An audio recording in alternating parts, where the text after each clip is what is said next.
What's up, everybody? You're tuned in to the Cris Style Mal. Podcast, episode 199, Big Energy Monday. Hope everybody's having a good day. Whatever you're doing, you're at work, you're at home. Appreciate y'all tapping into the live today. If you're listening on the playback, we appreciate you too. Leave a comment in the comment section. We got a lot to get into: college football, NFL week 3, and college football week 4, and some WNBA stuff. And we're going to give our top 10 college football team rankings. And we got a special announcement to give y'all. So, full slate of topics today. So, before we get into that, Mal, how are you feeling, sir? I feel good. As everybody can see, I'm in a different office today. You know what I mean? They're doing some maintenance where I live at, man. So, gotta, make it do, man. So apologize for the, different little setup, but man, we're gonna make the best of it. How you feeling, man? I'm feeling pretty good. I can't complain, man. Life is good. Life is great. Life is great. So, all right, man. Let's kick it off, man. You know how we do it, college football, man. Let's talk about it. Pull this up real quick.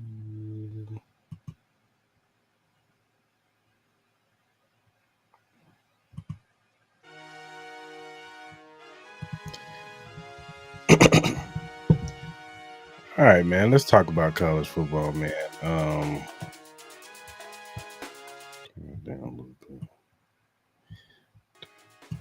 All right, man. So let's kick it off with Michigan versus Nebraska. That was the big game in the morning.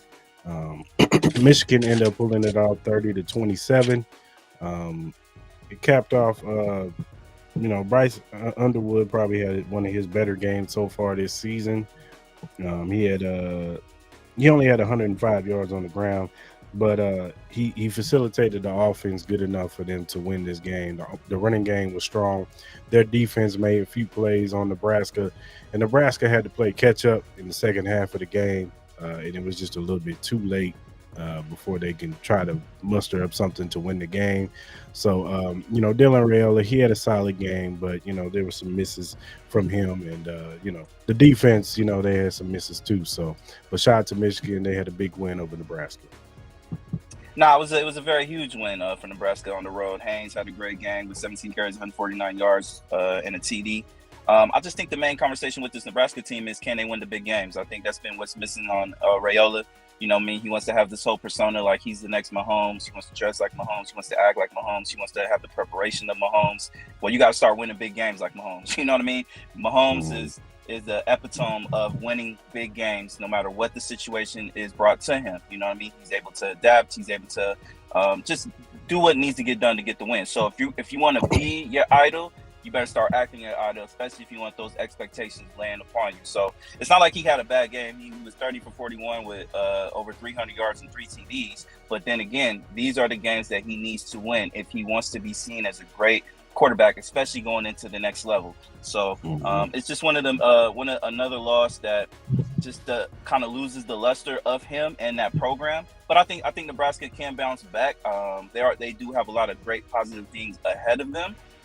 Definitely some tougher matchups, but this was a great win by Michigan and definitely showed the growth of this team. Yeah, for sure. Especially with not them having their head coach too. So Oklahoma beat Auburn 24-17. Jackson Arnold, returning to facing off the team that he was once with last year, ended up transferring to Auburn. He had an okay game. You know, he was 21 of 32, 220 yards and a touchdown. Um, Jeremiah Cobb, he had 61 yards on the ground. But the talk of the game is all John Mater. He had 271 yards and a touchdown. He also had 29 on the ground and a touchdown. There were some calls on this game. You know, I talked to you about it. The fumble, that I think it probably should have been a fumble to go Yeah, to Auburn's way. it should have. Um, the receiver caught the ball and then he rolled over on the guy and the ball flew out. He was not Hmm. down by contact whatsoever, and the ball flew out and they marked it as an incomplete pass. I thought it was a fumble, but stuff like that happens in the game, and you gotta sometimes you just gotta overcome bad calls. You know what I'm saying? Unfortunately, but shout out to John Mater. He's in the league right now for Heisman talk right now. Yeah. Dude is just he's really good. He was already getting, I heard Todd McShay and all these other pundits who follow college football. They were talking about him coming in because he's coming from, I think, Washington State, and they like to throw the football all around. So he was already getting acclaim, like, oh, this kid is for real. And so far, he's showing it at Oklahoma with probably a little bit more talent around him. Deion Burks, another kid that's coming out, the wide receiver. Isaiah Singleton, the third, he looks like he's pretty good too. So, shout out to Oklahoma getting a big win against a ranked team like Auburn, especially from the in SEC conference play. So, shout out to Oklahoma. Hmm. Now, honestly, I was impressed by both teams. I don't think Auburn should get affected too much by this loss. I thought it was a tough loss that could have went their way. Again, I'm not gonna repeat what you said, but I totally agree with you on the fumble aspect of that. Couple key things that will go Auburn's way. They win this game. So, but I was Mhm. truly impressed by both teams, defense and offensive aspects. Mater is definitely competing for a Heisman. He's definitely up there with Carson Beck. I think that's 1A, 1B right now as far as like the competition levels. And then you probably put Nussmeyer and all that, but. Great win by Oklahoma. Obviously, they got a tough Texas. I don't know. I think their next game may be Texas. I could be wrong. I don't know if they have a bye week this upcoming week, but very very truly impressed by this both programs. And Mater is definitely coming to ranks as far as like drafting capabilities. He's easily looking like a first round pick, maybe the number one overall pick at this particular point. Yeah, I agree. Texas Tech beat down Utah, number 17. Texas Tech beat down number 16 Utah. This game was not close. It was a beat down from the beginning. Texas Tech was just a better team, all around, offensively and defensively, and they put the beats on Utah, man. Utah's gonna have to go back to the drawing board and try to come back from this loss, but this was a tough one for Utah for sure. Now, if you had to do a ranking list as far as like the most impressive wins over for the week, you have to put the Texas Tech win against Utah up there. Going on the road, we all know the hostile environment that Utah is. The program that Utah is, a very physical team. Texas Tech dominated that team defensively and offensively. They out physical that team. Something you don't talk about with Texas Tech a lot, even when Patrick Mahomes was there. You know what I mean? They weren't known as a physical team. They remain known as a finesse team that does the air raid and all that, and just likes to throw the ball and not be physical and not run the ball. But C. Dickey, he only had 13 carries, 67 yards, but he had 2 TDs. But great win on the road for Texas Tech, man. It's a team you got to look out for, especially in the Big 12 to win that whole conference. Yeah, for sure. USC beats Michigan State 45-31. This USC team is slowly but surely just racking up wins right now. This looks like one of the better Lincoln Riley USC teams. The Jordan Maivia kid, he's playing really good ball right now. And the running back Raymond Jordan, he had 157 yards on the ground. This might be a year that we might have to look at USC. At the end of the year, we might look up and they're in the playoffs and challenging some of these other Big Ten teams and SEC teams or whoever makes it to the playoffs this year. But I got my eye on USC. You know what I'm saying? You still got to kind of have because Lincoln Riley and defense and all that stuff. But they're looking pretty good this year. No, I think Lincoln Riley has definitely helped get the fire from beneath his feet. Like it's kind of steaming right now, where it's not not as burning as much as far as like the people screaming out for his job. But I think this USC team has a lot of promise. I'm not going to put them up there yet with the elites. I'm not going to put them up there as far as like making the playoffs. I think this was their toughest competition as far as going up against Michigan State. It was at home. Maiva, I apologize if I butchered your last name, but he looked very, very impressive. 20 for 26, 234 yards, 3 TDs. Again, their competition level is going to get tougher. I think they got a big game coming up this week. I forgot who they're playing, but obviously their schedule is going to get a lot tougher. Like Lincoln Riley in big games has always been a big thing. Like, can his defense, produce in bigger games against better competition? We're going to definitely see. I have a lot of more confidence in his offense than I do this D, but again, their schedule will get tougher. And then we will find out if this USC team should be up there as far as like teams we should be talking about competing for a playoff spot and maybe potentially competing for a national championship. Yeah, for sure. Clemson loses to Syracuse 34-21. This game wasn't close from the jump. Syracuse got out to a 24-14 lead up until the delay, and then they got back to play, and then it still wasn't close. Syracuse put together 10 more points. Clemson was only able to score a touchdown in the fourth quarter. I don't know what's going on with Clemson right now. I don't know. I don't know if their Dabo's voice is, not being heard in that locker room. They supposedly got all this talent on this team. Maybe Kay Kugler is not good at quarterback. I don't know what's going on, but to lose like this, and am I surprised that they lost? No, because they've been looking bad all season, and it's not looking good for Clemson right now. So shout out to Syracuse though.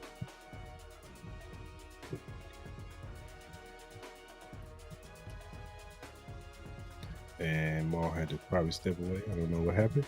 But yeah, man, Syracuse came in and had a game plan, and they put the beats on Clemson. And Dabo Swinney, man, I don't know what's next for him. I don't know what's going to happen to him. The boosters looking at him kind of funny. I know that he doesn't really dip into the transfer portal pool, but eventually these boosters are going to have to tell him, look, man, you got to dip into that pool, man, because other teams are getting all this talent, and you trying to be stubborn and just roll with your scholarship guys. That ain't gonna get it done. You know what I'm saying? And for this team to have high hopes this season with Cade Kublik, Antonio Williams, TJ Parker, you got Peter Woods, you got a couple of other players. It was Avel Terrell at corner. Like, you got all this talent on this team, and they just seem to not be able to get it right. I don't know if it's coaching. I don't know if it's the players. I don't know what's going on. I don't know, like I said, if they're not listening to Dabo no more, but it is not looking good for Clemson right now. And Clemson's going to have to figure themselves out, because if not, they ain't making no playoffs this year. They ain't make it last year. They ain't going to make it. All right, did they make it? I don't think they made it last year, but they ain't going to make it this year, because they've already had a big loss to LSU. They damn near lost to Troy. Then they lose to Syracuse. They lose to Georgia Tech. Like, things are just not looking good for Clemson right now. And they're going to have to figure themselves out, man, because it is not looking good right now.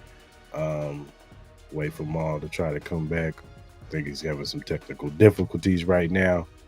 But man, it was a crazy week in college football, man. Things are starting to shape up a little. I mean, I know it's still early, but things are starting to shape up a little bit. We're starting to see who are the good teams and who are the bad teams.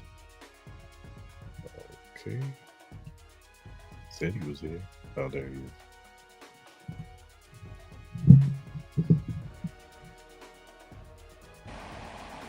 Y'all hear me? Yeah. All right, my bad, y'all. This is what happens. My phone overheated, but we good. We back. My apologies. Okay. What game are we talking about? We was talking about Clemson and Syracuse. Oh yeah. Let me start off by saying this. Syracuse, I love the head coach. I know there's been a lot of conversation about him potentially. I know there's a lot of people at Florida, which I know we're gonna probably talk about my Gators. There's a lot of people at Florida that want that head coach to kind of like spark the program re-up again. So shout out to him and what he's doing at Syracuse program. But as far as Clemson, put the chalk line up on them. It's over. It's done. I called it.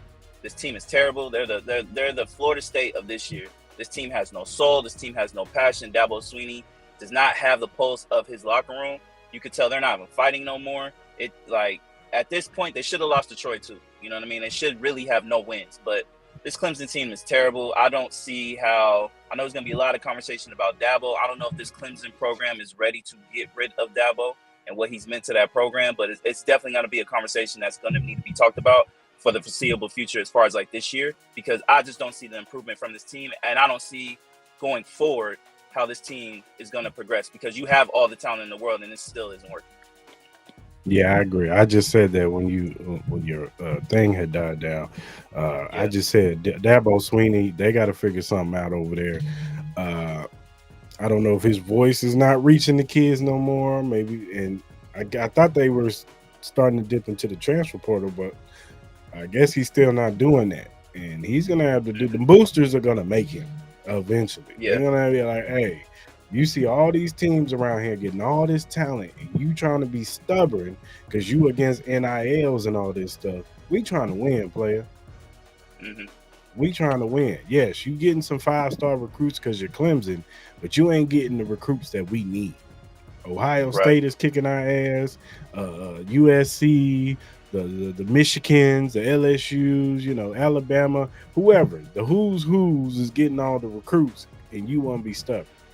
And everybody's going to be passing us by because you want to be stubborn. And either we're going to have to get rid of you and maybe we need to go holler at Dion because we know he can get recruits. And we give him a bigger budget than what he got over there in Colorado. I'm sure he could turn his Clemson back around to what it used to be. So, for sure. 100%. I totally agree with you. So, yeah. I don't know what Dabo can get his head out of his ass. That's what he needs to do. So. Even then, you know, he finally was able to get his head out of his ass by finally starting to hit the NIL, and it still ain't working. So, yeah, I guess. You know, unfortunately, your Gators fell to the Miami Hurricanes 26-7. I don't know what happened. DJ Lagway only had 61 yards. Your offense really didn't really do anything. And Miami, I mean, they didn't really have to do. I mean, the running back, he had 24 carries, 116 yards. But it wasn't like Carson Beck had a great game himself. So I'm going to let you have the floor for that. Honestly, ain't really much left to say. This the coaching staff is terrible. The play calling is predictable. They don't put us in winning positions. Just what Florida is known for, it's not there. This team needs a new outlook. This team has the talent, but the coaching staff needs to be gone. But the AD and the heads of this Florida State University program, they don't have the balls to fire this man. Like, they've been trying to stick with Billy Napier. I don't know if he has some information about him and all that. Like, my man's literally has something on this AD or something, because there's no reason why this man should still have his job. I know he won some key games last year that kind of helped him save his job for this year. Some close losses and all that, but this program is meant for national championships. This program is known for being there, up there with the Ohio States, the Miamis, the Michigans, and all that. We haven't been a relevant program for a long time. Like, this needs change, and you need somebody who's willing to put the change in and give the true meaning of being what a Florida Gator is. Like, and we don't have that right now. This coaching staff needs to go. But until our AD has the balls to cut bait, we're going to be in the same position as always. And at this point, I wouldn't be surprised if we start losing recruits to NILs. I wouldn't be surprised if our rankings for getting recruits is not there. Like, yeah, man. I mean, you'd have to start looking at somebody like Legaway. Does Legaway into the portal and be like, man, I need to get the hell out of here. Absolutely, yeah. You know, y'all messing up my stuff. You know what I'm saying? Even though he's only a sophomore and he's got some time, but maybe I need to go to Ohio State. Maybe I need, I need to go over to Michigan or wherever. You know what I'm saying? Like one of But these not good even, programs. but sorry to cut you off, but not even that though. Look at the other programs in Florida. You don't even have to leave the state. Florida State is progressing; they're going up. Miami's going up; they're progressing. You got USF, you got Central Florida. All these other programs are doing pretty well, but Florida is going down that way. Like you don't even have to leave the state. We might be the worst college football team in our own state, and that's bad. That's bad. Yeah, that is bad. That's bad. My Missouri Tigers beat South Carolina 29-20. It was a tight, close net game up until the fourth quarter, and then it was all about these running backs: Ahmad Hardy, Jamal Bryant, both of them kids, one of the two best running backs in the nation, especially Ahmad Hardy. Hardy is a baller, and he's only a sophomore. I wish he was coming out next year. Shoot, I tell, hey, Beach, go get him because dude is a baller. He put up 1,300 yards with he was like Louisiana Tech or wherever he was with last year, the year before. Now he's looking like he's on the trajectory to do it again, maybe even more yards. That kid is a baller. But Jamal Roberts is just as good. He's like the scat back dude that could just break one, and he did it yesterday in the fourth quarter, or on Sunday or Saturday in the fourth quarter. And that's where we won this game. Is they put up 11 points in the fourth quarter, and that defense of Missouri, they stepped up when they needed to. They contained Lenore Sellers. They kept him from using his legs, and they pulled it out at the end. And then our kicker, he sealed the deal at the end to put us up 2 scores. And shout out to Missouri, man. I'm not sitting here saying that they're going to win the national championship, but I will say this. They are a better team than what they were last year, for sure. We had high expectations. I had high expectations for Missouri last year with Luther Burden and Brady Cook. Bo is better than Brady Cook. I'm gonna put it like that. No disrespect to Brady Cook because he toughed it out. He had injuries last year, and he had to tough it out last year. But this team is far better than the team we had last year. And we got a tough slate after this next game. We got a tough road, and that's when they're gonna have to show it. This was a good win and beat South Carolina, but we got a tough road. And if they can win at least 2 or 3 of those games, that'll be good for Missouri this year. Nah, 100%. I think you guys easily are in the conversation to having the best running back duo in all of college right now. Hardy is amazing. 22, 138, 1 TD. Look, man, if you can run the ball against any top tier defense, you're going to have a chance in any game. And then it takes a lot of pressure off the quarterback. You can play action pass. There's just so many different variables you can work out of the offense. It just expands your offense even more. And you got playmakers on the outside too. And this defense played pretty decent. Like, I'm not even going to be mad. That's the only concerns I have about this team is whether if they can compete is with that defense. But even then, man, they have some flashes of goodness. As far as South Carolina, like Sellers, he didn't have a bad game. 18-28, 302 yards, 2 TDs. But at the end of the day, South Carolina, I don't know what it is with this team. Obviously, I think the loss last week was more due to Sellers being hurt more than anything else. But, South Carolina tends to have these kind of losses where they just, when it comes to the bigger games on their schedule, it just doesn't amount to much. You know what I mean? So it kind of sucks, you know what I mean, just because of the expectations and the excitement level that Sellers has. I don't think it hurts his draft stock at all. I think he's still been performing pretty well. It's just, this team, they have some weapons on the outside, but, they still have a lot of holes on this team. You can kind of tell as the season has gone along. And, but hey, this is probably the most impressive win I've seen from you get a lot tougher. So, but I'm excited to see how you guys handle that schedule. You guys can have some pride wins out of that schedule. I wouldn't be surprised if you guys get some impressive wins, especially with that running. We got Alabama coming up. We got Texas A&M coming up. I think we got the other games we got a few. We got Oklahoma. We got to play Oklahoma this year. Yeah. So how many of those are on the road and at home? Do you know? I think we play Alabama at home.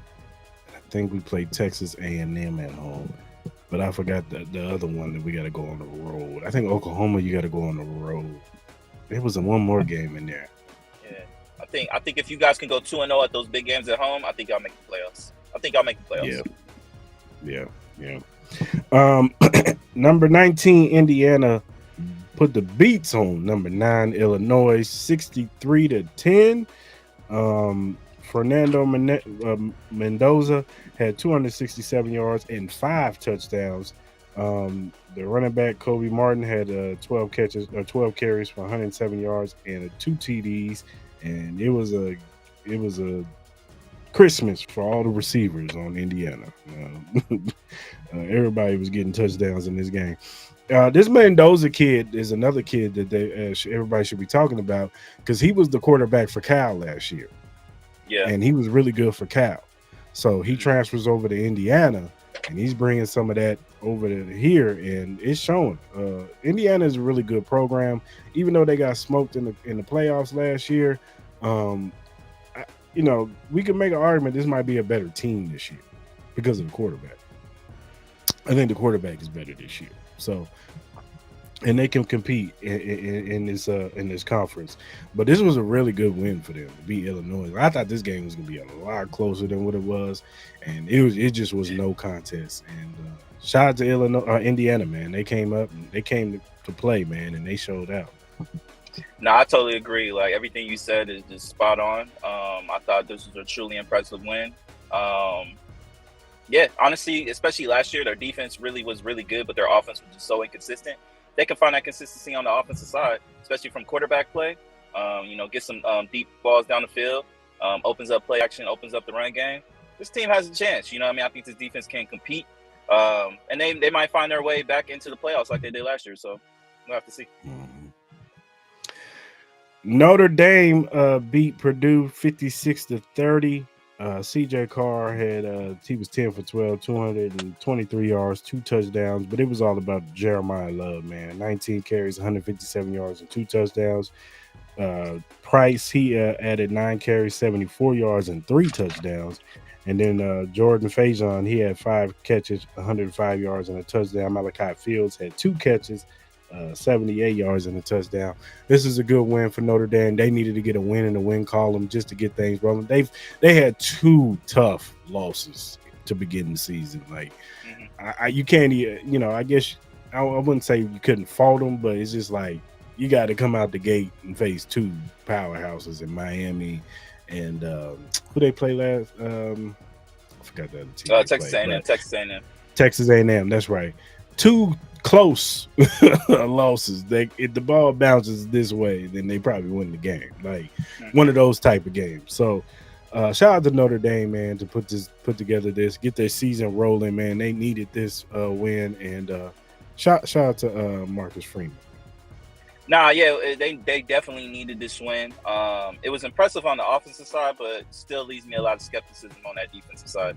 I agree that they did have 2 close losses that could have went their way. They could easily be 3-0, but this defense is scaring me now a little bit more as it's going on. Like that first half, definitely raised some eyebrows about just the consistency from this defensive play, missed tackles, misreading coverages, and all that. Some drives they get pressure on the quarterback, some drives they don't. It seems like in that first half, Purdue could do anything and get away with it.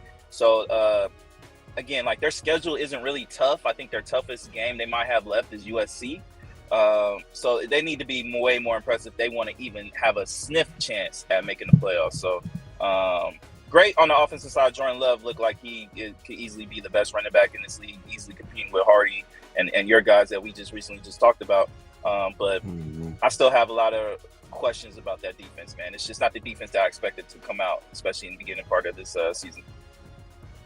Yeah, for sure. UNLV end up pulling out a comeback win, 41-38 over Miami, Ohio. They were down pretty much most of this game. Going into the third quarter, it was 38-24. Things weren't looking good, but then the fourth quarter comes, and Alex Calandra, he puts together a couple of drives to drive them down the field, and then it still wasn't looking good. And then the running back for Miami, Ohio, he's running for a big run. I think it was Armis Brown or it was either McDuffie or Armis Brown. He punched the ball out. They get the fumble. They march down the field, get the winning field goal, and end up beating Miami, Ohio, 41-38. Shout out to UNLV for showing some resilience, some heart, not giving up, and defense coming up with another turnover, man. And Armis Brown, he's leading the nation right now in interceptions with 4.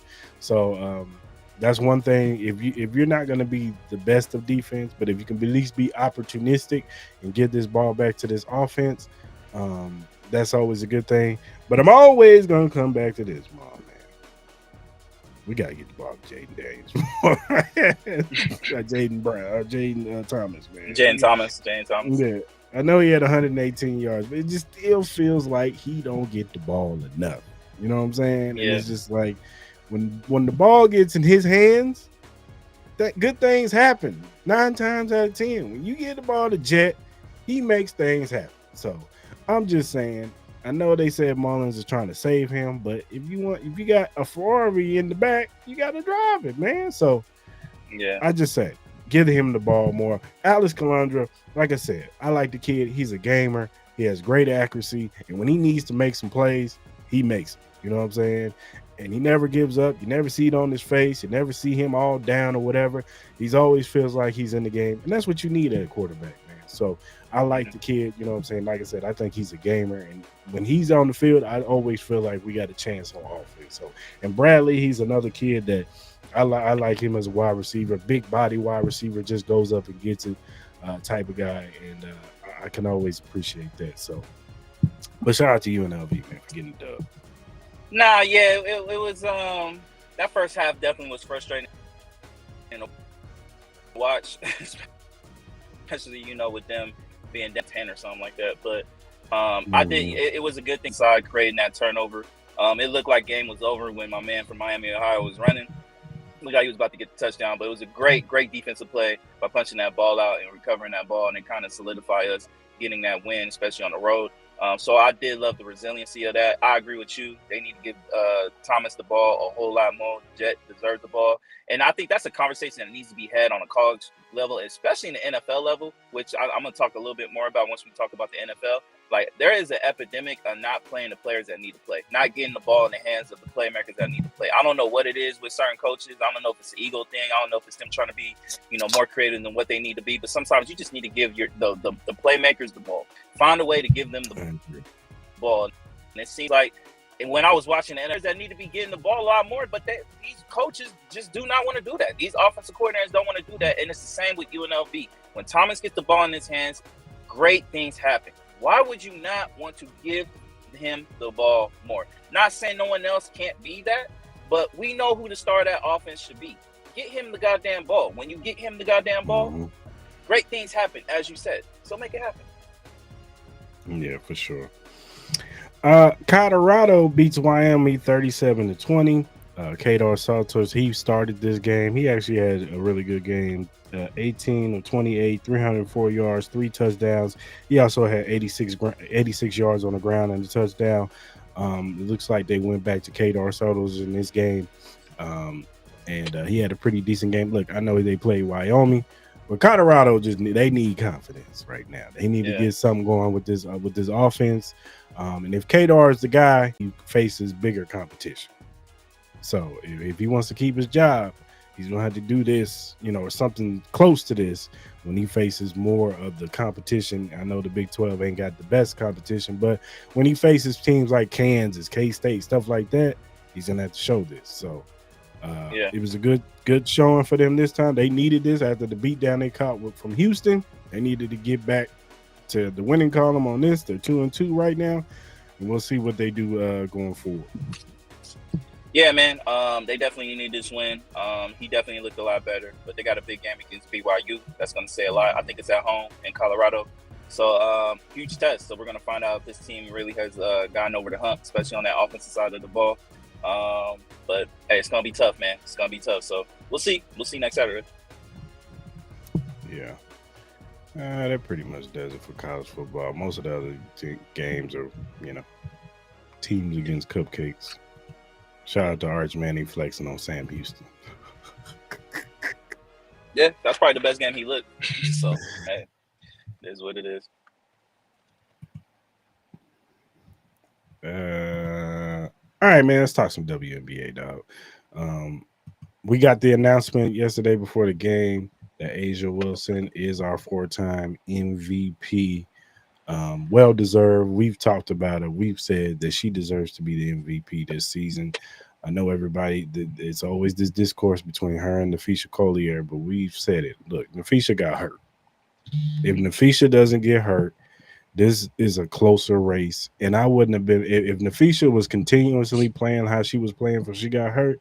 I wouldn't have been mad if they had gave her the MVP because it would just been one of those things like fatigue. You know what I'm saying? Yeah, Like Asia's won it what 3 times already. Let's give it to Nafisha. You know what I'm saying? And it's well absolutely. deserved. You know what I'm saying? Yeah. But I think what also hurt Nafisha was this.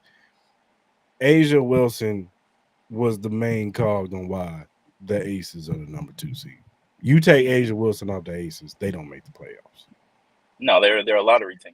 And I'm not and no disrespect to Jackie Young, no disrespect to Chelsea Gray, but let's just keep it 100. Asia Wilson is the reason why they got to the 2 seed. When Nafisha was out, the Lynx were still the Lynx. Yeah, They still yeah. were smoking teams. They still were blowing teams out because that team was loaded. Mm-hmm. Like people, I know we talk about Nafisha, but they got a loaded team over there. You know what I'm saying? Yeah. So, but I think it was well deserved. And then when they played head to head in that last game, and they guarded each other, Asia pretty much smoked her. She did. And I don't want to Mm-hmm. hear nothing about no injury because leading up to that game, Nafisha was Nafisha. She was scoring 20s and 30s. You know what I'm saying? It was Yeah, like one game I think she had like 12 or whatever. But outside of yeah. that, she had a couple 30 games, a couple 20, upper 20 games. So I don't want to hear nothing about no injury. She was healthy. Mm-hmm. So healthy as she could be. So when they faced head to head, Asia smoked her. She did. I think she went off Yeah. for 30 that game. And what's her name Mm-hmm. only had 12. And they Yeah. beat the Lynx by 10 points because of Yeah. Asia Wilson. So Mm-hmm. I'm sorry for Nafisha. I think she's a great player. And she still has opportunities for the far future to win the MVP next year. You know what I'm saying? I wouldn't be surprised if Mm-hmm. she do win it because even if Asia has a great season last year, next year, if Nafisha has an equally great season, they giving it to Nafisha because They're giving it to her. Yeah, they're gonna give it to her. so but the Lynx are still right there. You know what I'm saying? And they have an opportunity to win the championship. They went up 1-0 against Phoenix. Um, Aces, they didn't look too good against Indiana. I don't know what it is about them and facing Indiana this year, but Indiana kind of got their number. I don't know what it is, but they got to win this next game, or it's gonna get spooky going into Indiana. But it wasn't a good shooting night for the Aces. Asia didn't have a good night. Jackie didn't have a good night. None of the players had a good night, and Kelsey Mitchell was just on. She was just on. She had like 34 points. So shout out to the Aces. I think they take the next game. I think this was a good wake up call. They needed to wake up from this. But and to show that the fever ain't gonna lay down for y'all. Just because the record shows that they Yeah. ain't gonna lay down for y'all. You know what I'm saying? So you got to go out there and take it and show that y'all are the better team than the Fever. But these playoffs have been good, man, for the most part. So shout out to them and shout. I don't know if you saw Lisa Thomas, Lisa Thomas when they had her on the halftime game and they asked her, "How's it guarding the Fisher Collier?" She was like, "You got to guard me." She walked away, and then they ended up losing. Yeah. Yeah. I'll start off with this. I thought congratulations to Asia Wilson. It was well Mm-hmm. deserved. It's nothing against Nafisa.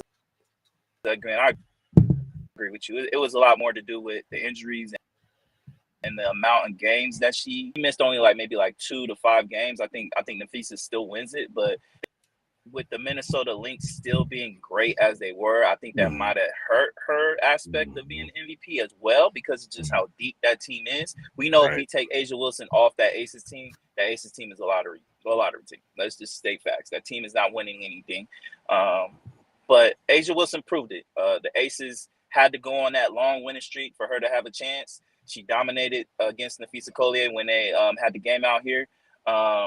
It was just a level thing, and Asia Wilson proved that. And I think this solidifies her being the GOAT, especially if they find a way to win a championship this year. I don't think it's even close. I think she's the GOAT. I've already claimed that she's the GOAT of the women's basketball, and it's well deserved. She is the true face of the WNBA.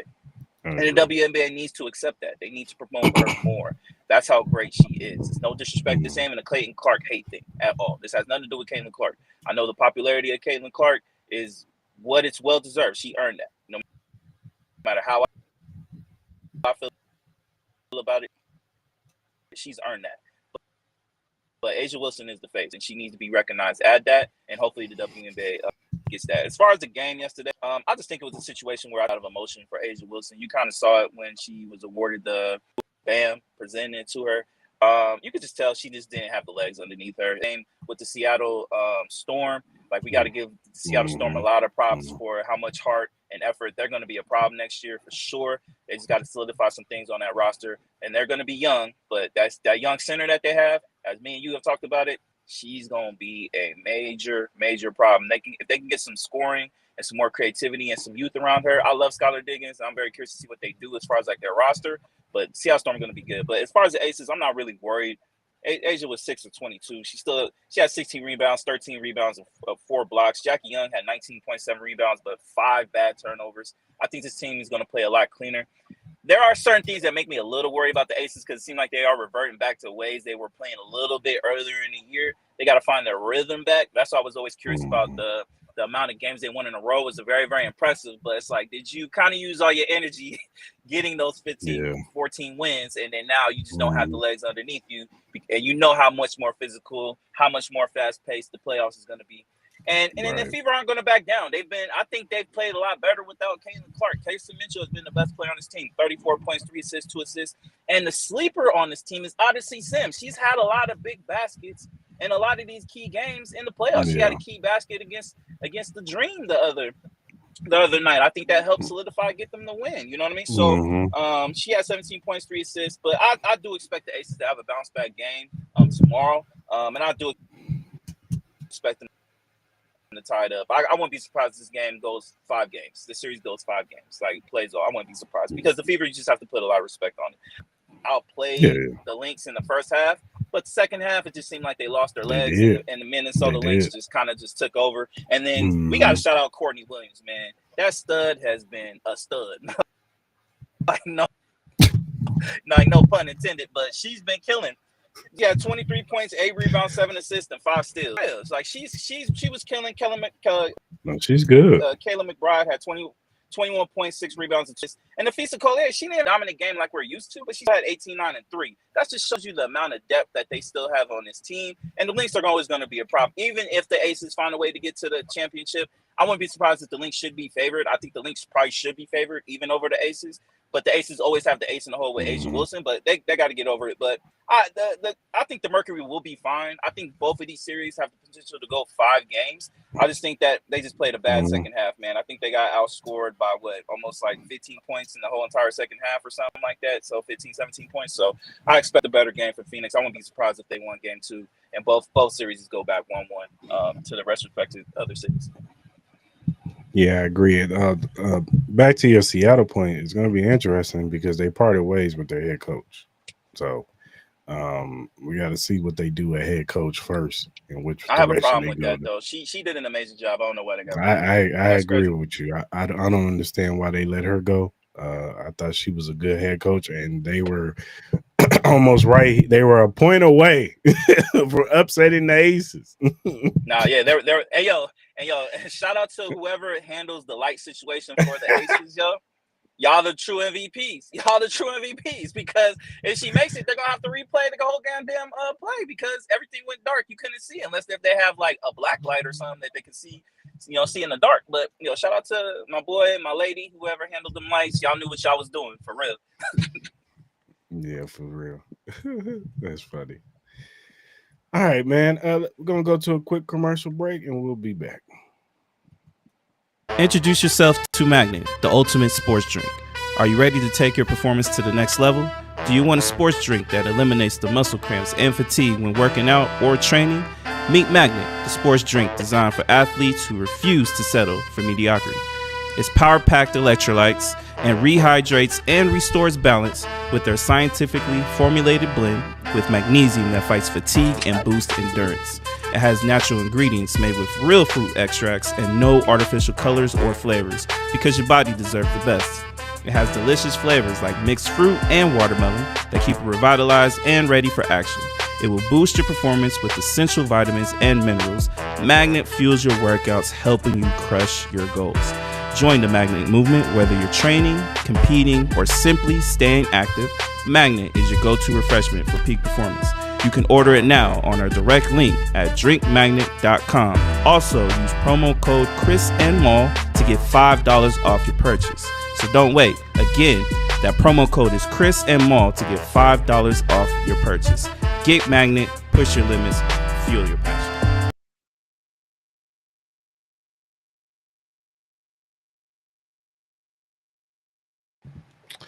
All right. Let's give our college top 10 rankings. For sure. You want me to go first, or you? Go ahead. All right. So I'm gonna go from start at number 10. Number 10, I got Indiana. I thought it was a truly impressive win on the road, especially against Illinois. So I had them at number 10. Number 9, I got Texas A&M. They had a big win against Notre Dame. This team has been truly impressive. So I got them at number 9. Number 8, I got Florida State. They had a big win against Alabama. I still need to see a little bit more, but I am truly impressed by what they have been doing. Number 7, I got Oregon. They've looked very, very impressive. They look dominant, but they haven't really played anybody. Obviously, they got the huge matchup against Penn State. And that's the same with Penn State. I got them number 6. They haven't really played anybody, but this game that's coming up Saturday night, very, very huge. It's going to be at Penn State, whiteout game at night. If Oregon could go on the road and beat Penn State on the road at that atmosphere, I think that could leapfrog them into the top 3. But it's going to be a big game for both teams to see where they're at. Number 5, I got Oklahoma. I think they've been really, really impressive. Huge win against Michigan, huge wins against Auburn. Again, they've both been at home. We got to see how they can do on the road in a big game and in a big environment. So we'll see. Obviously, they got a big test with Texas coming up. Number 4, I got Georgia. They've looked really impressive. So I got them at number 4. Number 3, I got LSU. Obviously, they've had some big wins. Obviously, the Clemson win doesn't look as great like 2 weeks ago, but it's still a key win, especially on the road. Number 2, I got Ohio State. Obviously, they did have the big win against Texas at home, but then again, they still haven't really played anybody. On the second game that they had, it looked a little bit worrisome, but they were able to come through. And then number 1, I got Miami, man. I think they've looked like the most impressive team.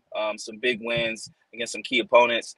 I think they just look the most impressive so far. And as far as like with the way the schedule has laid out, I think they had bigger key wins than Ohio State. So that's my top 10. Honorable mentions, I got Texas Tech, and Ole Miss.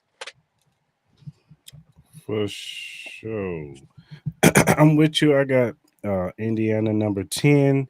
I'm with you. I think they had a really impressive win this weekend. Number 9, I got Texas A&M. Another team that had a really good win on their schedule, beating Notre Dame. Number 8, I got Florida State. They continue to impress. They had that early win against Alabama. We'll see them against some tougher competition soon, but definitely impressed with what I'm seeing. Number 7, I'm with you with Oregon. They're smoking everybody, but they're playing a bunch of cupcakes. Let's see how they look against a real ranked team or a really good team that can push them a little bit. Number 6, I got Penn State. I'm with you with Penn State. I think Penn State needs to play somebody, but they beat a couple of cupcake teams. They've had a little bit of struggles, but for the most part, they've been playing well. Number 5, I'm gonna go with Georgia. They had a really big shootout. Who they played the other weeks? I forgot who they played, but they had a big shootout. Tennessee. I think Tennessee, and they pulled it out. But shout out to Georgia. Number 4, I'm gonna go Oklahoma. I think they're playing really good ball right now. They had a really good win, against another SEC conference opponent in Auburn. Number 3, I'm gonna go with LSU. I think LSU has been playing really good ball this year, and I can't discount them. Number 2, I got Ohio State. I'm gonna roll with them. I think they're playing really good ball, and then I'm with you. Number 1, I got Miami. Pretty much same list, pretty much. Yeah. So shout out to those teams, man. Yeah, absolutely.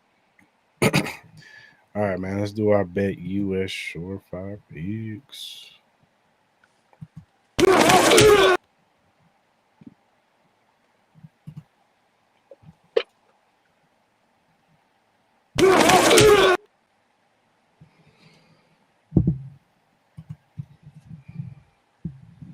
All right, man. What you got? So for tonight, I got the Lions and Ravens over 54. I just like that play. I know the Ravens are missing a lot of key players on that defensive side. So I wouldn't be surprised if this is a high scoring game. So I like the over in that. Tomorrow, I like the Mercury plus 7.5 with the Lynx, even with that poor second half that they have. I think the Mercury matched up pretty well with the Lynx, so I think it'll be a close game. I even have them winning the game, so I love that. And then I got the Aces money line. I think the Aces are embarrassed by what they did, especially on the day that Asia Wilson got the MVP, man. We know the character of this team. I do expect the bounce back, so I like the Aces money line over the Fever.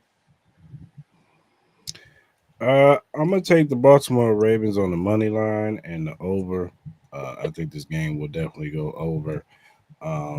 And then I'm going to take. Where's it at? My bad, people. What the heck? Come on.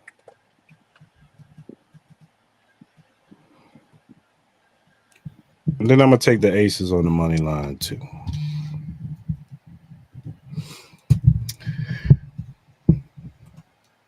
If you look at the screen, see the QR code for the BetUS website. Just for first-time users only. Hit that QR code. Put your information in. Put the promo code JOIN125. You get 125% signing bonus plus 10% gamblers insurance because they got other things on the website that you could do. That is 3 risk-free bets on your first 3 deposits on $100 up to $5,000. That means if you bet $100 on your first 3 deposits and you lose, you keep your money. So on your first 3 deposits, you can keep your money, or you can go over there and win some money, and you ain't got to worry about losing. But go over there, sign up to BetUS, tell them Cris Style Mal sent you. And that does it for our BetUS Surefire picks.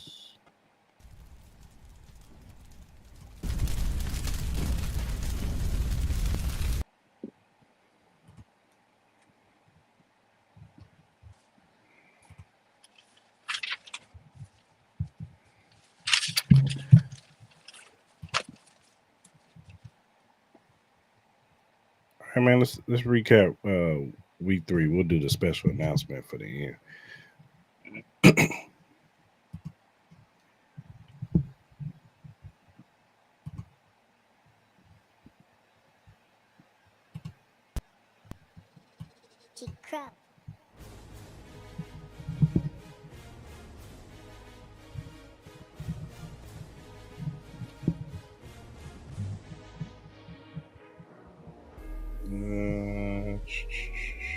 me a second.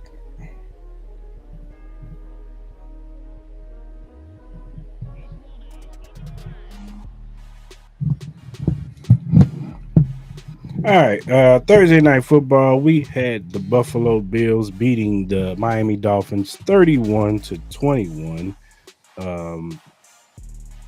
Tua Tagovailoa is bad. I'm just gonna start that off. Not a good quarterback. He put them in bad situations because they were right there in this game. And for whatever reason, when they had a chance to go down and possibly have a chance to win this game, or I think tie it up, he throws a ill-advised throw, stares down the receiver, and they pick it shot to the linebacker. I think his name is Terrell. He ended up picking it off, and they lose the game. You could see the frustration on Tyreek Hill's face consistently. And Mike McDaniels, he's just counting his days down to be the coach of this team because it's not good. And I can't even fault him too much outside the first game. It's not like the offense hasn't performed. Like, they moving the ball up and down the field. Achane looks good. Tyreek Hill looks solid. Jalen Waddle. The weapons are still effective. It's just Tua. Yeah. He makes an ill-advised throw and they lose the game. Yeah. Their defense, even though they got some pieces on that defense and that defense makes plays, and then they're undisciplined. Like, why hit the quarterback when you know when he already threw the ball? Like, I never understood that about defensive linemen. I get it, testosterone is high, emotions is high. You see the quarterback, you got a momentum going, but once you see him get rid of that ball and you still got like a few steps to get to him, don't even touch him. Yeah, Because that you had him dead to rights on that drive. It was a 3 and out. Yeah. And you hit Josh Allen and then bam, gave him a whole set of downs. And I think they scored on that drive. Mm-hmm. Then the defensive lineman on the punt. Why are you hitting the punter when he got the ball up? You wasn't gonna get him. Yeah. Gave him a whole set of downs, and I think they scored on that drive. Like, it was just undisciplined, ill-advised stuff that irks me about certain teams. And it's like you can't give cats like Josh Allen, Lamar Jackson, Patrick Mahomes, the good quarterbacks and the good teams, you can't give them opportunities because they will take it from you. Mm-hmm. If you got them on the silver platter to beat them.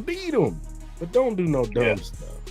And that's what makes a bad team is undisciplined mess.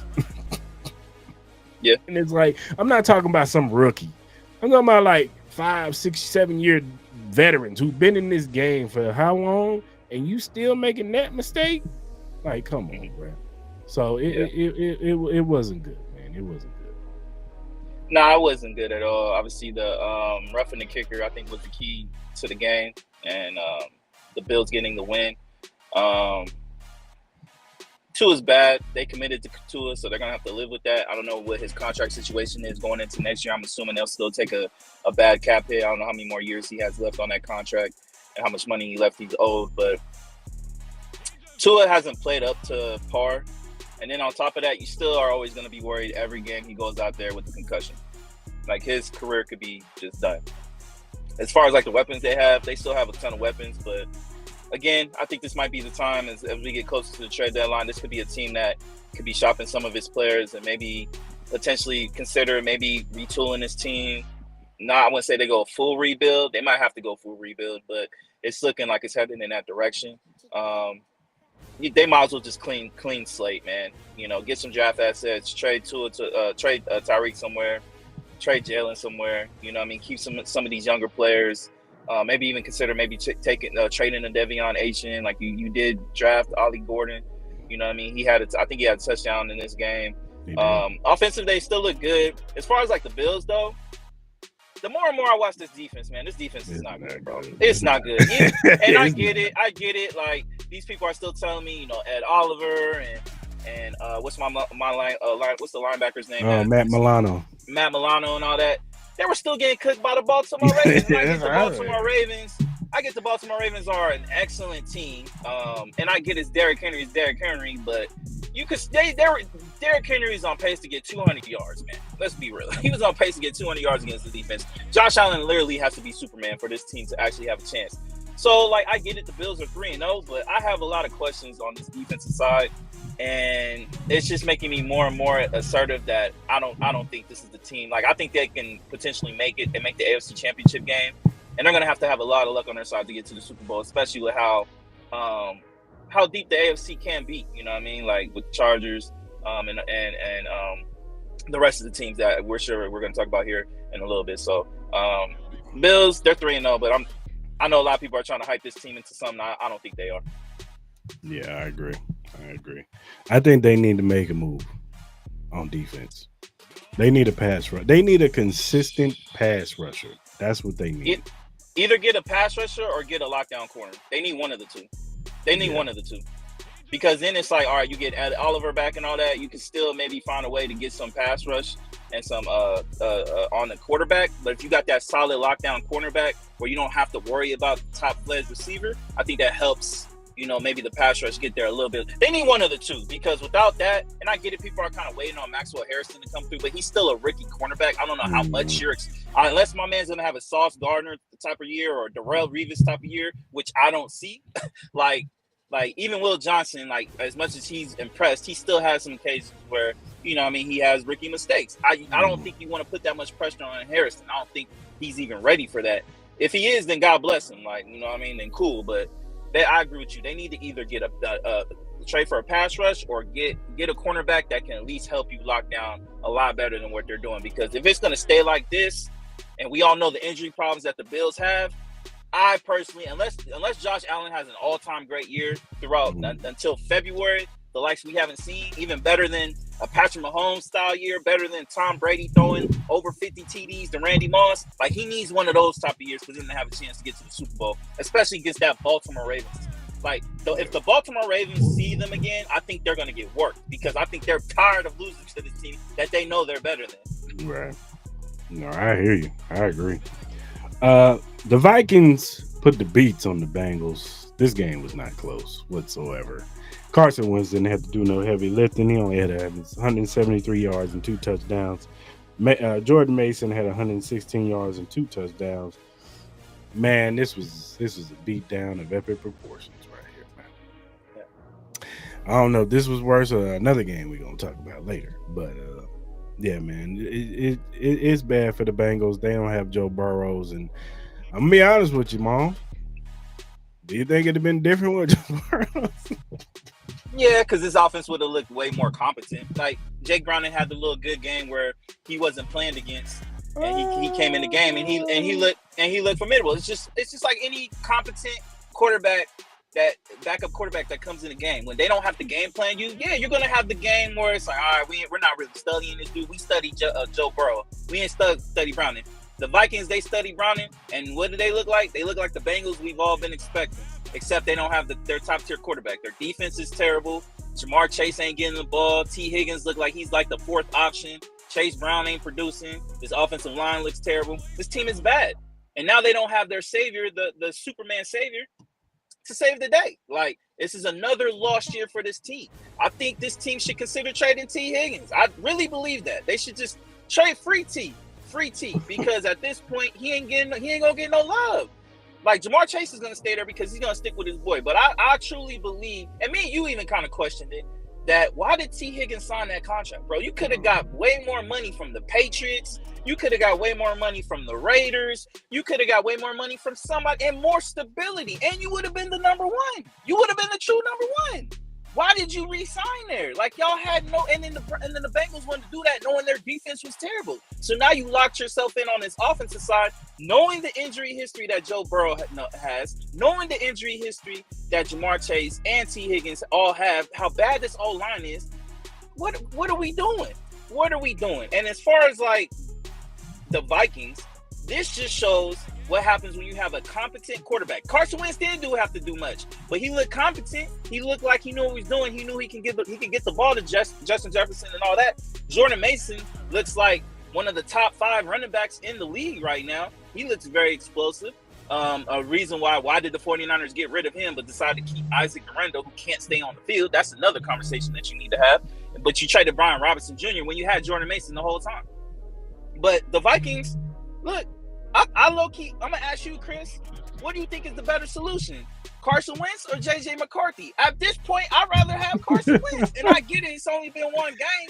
But I think I'm going to finish this off. I even think the Vikings admit that, because now they're saying J.J. McCarthy ain't going to be ready till after week 7. So I low-key think they're like, you know what? Carson Wentz looks a little bit better. He's more veteran leadership. There's some frustration on the Justin Jefferson side. We're about to get Joe Addison back next week. Let's just see what's up. Let's say the Vikings win out by week 7. You think they're gonna put JJ McCarthy in? No way. And they're gonna use the ankle injury as an excuse. Be like, look, we don't think he's ready. Let's make sure that ankle is cool. It's not like he had to get surgery. He just sprained his ankle. So what are we doing? They're gonna say he's out for the season. Yeah. Come on, man. This team is ready. This team is ready to win now. Like, they're not. That's why defense. Yeah, and they look even more foolish the way we're gonna talk about it. The way Sam Darnold been looking. Sam Darnold look like he cooking right now. So you got rid of Sam when you could have just kept him. You got rid of Daniel Jones. They look like they're competing for MVP status. The 2 quarterbacks you got rid of are performing very, very well. And you want to stick with JJ McCarthy when me and you, and I know we're not on no national scale where people are going to listen to us yet. It's coming, though. It's coming. I truly believe that because we've been hitting on a lot of marks right now. People are going to understand that we know what the fuck we're talking about. Excuse my language. But J.J. McCarthy hasn't been it. He won because of what was around him at Michigan. That was the main thing. He had a running game and one of the best defenses we've seen in a minute since probably the Bama and Georgia defenses. What was he going to do with that team? Yeah. Especially against better competition. Yeah. What are we talking about, Doug? Yeah, I'm with you. Like I said, me and you were not believers of JJ McCarthy. So, and I was just, interested to see what would happen if Carson Wentz stepped in with a stable, like somebody with Kevin O'Connell, who's looking like a quarterback whisperer and who can call plays. He's one of the probably top 3 offensive play callers in the business right now. 100%. He looks like he's going to be one of those coaches that's just, if you're a good quarterback, if you're solid, I can get the best out of you and we can win games. And that's what he's looking like he's doing with Carson Wentz. And look, say what you want about Carson Wentz. I know he has his flaws, but the dude does have abilities. Like, he can throw. He can throw the rock now. The dude can throw from one side of the football to the other end. Like, he's got talent. He can do the sidearm shit that he Mahomes he and can all move. these dudes. He can move around a little bit. So you saw a little bit of that. I think he had one throw. He sidearmed it to one of the players, and I think it was a touchdown. But yeah, if Carson Wentz looks good, if this team is looking good in the NFC North and then in the NFC period, yeah. Sorry, kid. Yo, we'll worry about you next year, my boy. You're good. You ain't going nowhere, but we'll worry about you next year. Develop you a little bit more. And the way teams are nowadays, they're quick to jump off of a young player just like that, quarterback included. If you ain't it, we get you up out of here. Especially if we got a team that can win. Yep. Especially if we got a team that's ready to win now. Like, nah. The Pittsburgh Steelers beat the New England Patriots 21-14. Drake May, he had a solid game. He 268, 2 touchdowns and 1 interception. I don't know what's going on with New England. They had some missed opportunities in this game. Steelers, they had a solid game. 5 turnovers. Yeah. Ramon and shout out to Carlito. He's in our Alibi League. He asked me why I dropped Ramondre Stevenson. That's why. That's exactly why. That's why I dropped Ramondre Stevenson. He would have lost me a game. He would have lost me that game yesterday. So yeah. But Aaron Rodgers and them, they did enough to win the game. Like you said, 5 turnovers. That'll do it for you. They didn't have to do too much. You know what I'm saying? Steelers just did what they needed to do, and they got out of New England with a win. I still don't think this Steelers. I think they still need another weapon. They need a running back. They need to call Miami and go get HN, or they need to call Saints and go get a Kamara or somebody like that. Breece Hall, somebody. Because they need a running back. That's the problem with the Steelers. Yeah. I agree with you. This Steelers team is not impressive to me. Aaron Rodgers looked old, 139. He had 2 TDs and 1 interception, but I'm not impressed with this team. I agree with you. Their running game is pedestrian. Obviously, they don't have no confidence in Caleb Johnson right now. He's pretty much just doing practice squad stuff at this point. At this point, I'll be surprised if they even let him dress. They just don't have no kind of confidence in that. And then, I think Jalen Warren is a solid back. I just don't think he's an every down back. To me, he's more of kind of third down passing. He can be very explosive, but just every down back, I think he's going to wear out. It's just not going to be productive. He's not even really productive right now. As far as the Patriots go, this goes back to what I was talking about with Jet Thomas with UNLV when I was kind of having my little conundrum about offensive coordinators and these teams not giving the ball to people they need to give the ball to. Why is Trevion Henderson not in the game? Why is Trevion Henderson not getting the ball? It makes no sense. The moment you put him in the game, you know what happened? The offense started moving. The offense started to look good. And I was reading a couple comments on Twitter and stuff like that. Some of the Patriots fans a lot of it has to do with pass blocking. But at the end of the day, Ramondre Stevenson ain't doing the job. Antonio Gibson ain't doing the job. They're fumbling the ball all over. I'm at this point, let them learn on the job. Let them learn on the job, or actually, help put a fullback back there and maybe take a receiver away and protect Drake May. Drake May had a bad interception too. He did look good. You kind of saw the athletic ability he had. He had to run out of that pocket a lot. The offensive line was kind of crumbling down before our eyes a little bit. But Trevion Henderson should be your starting running back. He's just too explosive, man, to not be in the game and getting the ball. Like Antonio Gibson and Ramondre Stevenson, respectable running backs, but you saw right there like how much they are detriment to their team because like Ramondre Stevenson lost them that game. They were on the goal line, he was about to score and he fumbled the ball. Like what are we talking about? So the 5 turnovers, and they still have a chance to win, but yeah, this Steelers team is not impressive. I don't get it. Yeah, for sure. The Indianapolis Colts put the beats on the Tennessee Titans 41-20. Daniel Jones, he had a pretty solid day. 228 yards, a touchdown, 18 for 25. He also had 27 on the ground. Jonathan Taylor, 17 carries, 102 yards. He had 3 touchdowns. He balled out. And his defense for the Indianapolis Colts is just really good, man. And look, this Titans team is just not good. They're probably going to be, they might get the number 1 overall pick next year. Yeah. The bad as they look right now, my man Cam is over there drowning. He on a little raft right now. He's bad. He had a bad pick yesterday too. I saw it. He stared right down the receiver and just threw it. Dude just picked it up. But he's just out there trying to do his best, man. They don't have nothing over there. Calvin really is a ball. He's a ball. He's not good. He's not good. Hey, shout out to the Colts, man. They continue to stack up wins. I know it's early, but they look like a really good team this year. Yeah, I think whatever defense Cam Bynum is on, it turns into a very opportunistic defense, man. Mm-hmm. They turn into the best turnover into points defense. Like we saw that with the Minnesota Vikings the last couple of years. He goes over there. This defense is really good. The Colts, like Jonathan Taylor is beasting right now. And Daniel Jones looks like a competent quarterback. The Titans, they're terrible, man. This coaching staff is going to get fired. Cam Ward probably like the worst he's looked all season, especially with that. That was a terrible pick. I don't know what he was looking at. It was bad. So, Titans. Hey, look, man. At least you could probably get a top end defensive lineman, maybe an offensive lineman. Something to add to this team.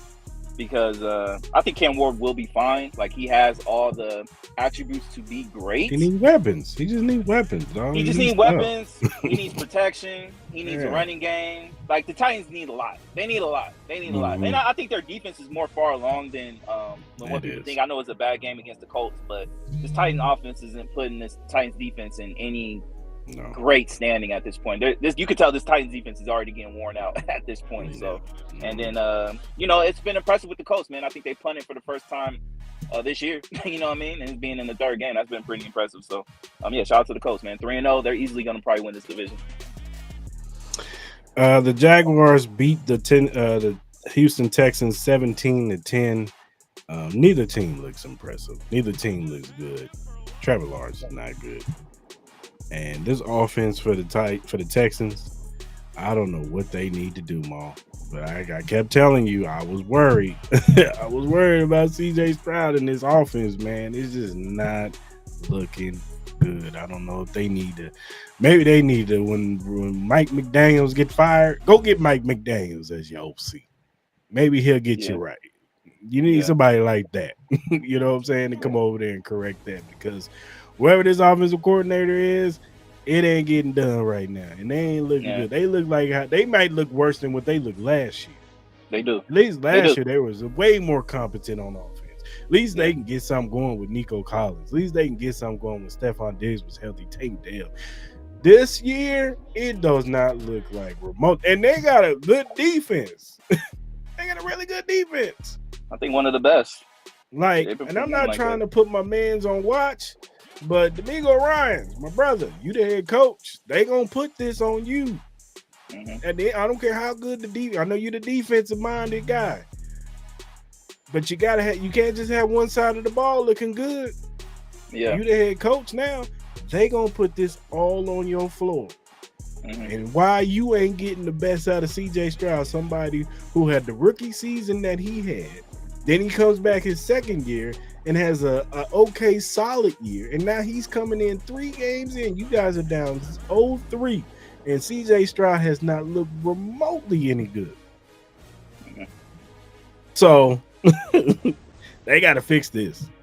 Maybe they need to make a move. I don't know, but they got to fix that. Yeah, you know me. I've been kind of on the CJ Stroud. Let's kind of wait, but I kind of even said it yesterday. I think it's time to have a hard conversation about CJ Stroud. And I Mm-hmm. do think they do miss Joe Mixon a lot because they They don't have a do. running game at all. So I think it kind of hurts. But CJ Stroud has been making some bad throws. He had another bad interception again.